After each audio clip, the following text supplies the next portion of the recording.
ஒரு வயதான அம்மா கேட்டிருக்காங்க. எனக்கு ஒரே ஒரு பையன். எனக்கு இப்போ வயசாயிருச்சு. அந்த பையன் கல்யாணம் ஆகி வெளியூர் போயிட்டான். அவன் இப்ப என்னைய கவனிக்கிறதே இல்ல. அவன் சட்டப்படி எனக்கு பணம் தரணும் அப்படின்னு சொல்லி என்னால அவன்கிட்ட கேட்க முடியுமா? அப்படின்னு ஒரு கேள்வி கேட்டிருக்காங்க. அதாவது ஜீவனாம்சம் அப்படின்றது பொதுவா எல்லாரும் கேள்விப்பட்டிருப்போம். ஒரு டிவோர்ஸ் கேஸ்ல கணவன் தன்னுடைய மனைவிக்கு கொடுக்க வேண்டிய ஒரு பணம், ஒரு தொகை.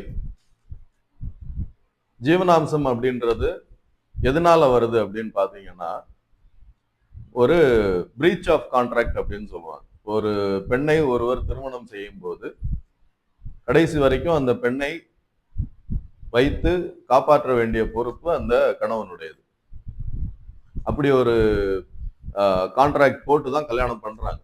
உன்னை நான் கடைசி வரைக்கும் பத்திரமா பார்த்துக்குவேன், குடும்பத்தை நல்லா நான் வச்சு காப்பாற்றுவேன் அப்படின்ற ஒரு அக்ரிமெண்ட்ல தான் ஒரு திருமணம் அப்படின்றது நடக்குது.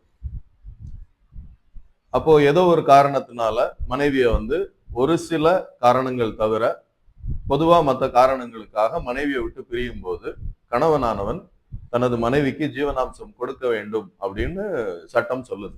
நம்மளுடைய கான்ஸ்டிடியூஷன் படியே ஒரு மனைவிக்கு கணவன் ஜீவனாம்சம் கொடுக்க வேண்டியது அவருடைய கடமை, சட்டப்படி.